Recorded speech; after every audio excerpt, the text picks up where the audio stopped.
ನಮ್ಮ ಎಲ್ಲರ ಹೆಮ್ಮೆಯ ಚಂದನ ವಾಹಿನಿಯ, ದೂರದರ್ಶನ ಚಂದನ ವಾಹಿನಿಯ ಒಂದು ಸೂಪರ್ ಹಿಟ್ ಕಾರ್ಯಕ್ರಮ ಥಟ್ ಅಂತ ಹೇಳಿ. ಈ ಥಟ್ ಅಂತ ಹೇಳಿ ಕಾರ್ಯಕ್ರಮ 5,000 ಕಂತುಗಳನ್ನು ಪೂರೈಸ್ತಾ ಇದೆ.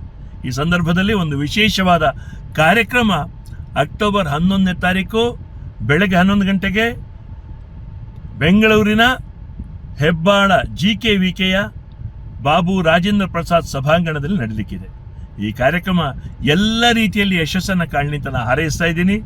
ವಿಶೇಷವಾಗಿ ಈ ಸಂದರ್ಭದಲ್ಲಿ ನನ್ನ ಅಚ್ಚುಮೆಚ್ಚಿನ ಆತ್ಮೀಯ ಬಂಧು ಕೂಡ ಹೌದು, ಒಂದು ರೀತಿಯಲ್ಲಿ ನಮಗೆಲ್ಲ ಹೃದಯದ ಬಂಧು ಅವರು, ನಾ ಸೋಮೇಶ್ವರ್ ಅವರು.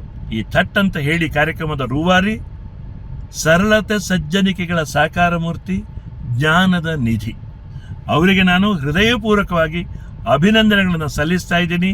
ಈ ಕಾರ್ಯಕ್ರಮ ನಿತ್ಯೋತ್ಸವವಾಗಿ ಮುಂದುವರಲಿ ಅಂತ ನಾನು ಹಾರೈಸ್ತೀನಿ. ಎಲ್ಲರಿಗೂ ಶುಭವಾಗಲಿ.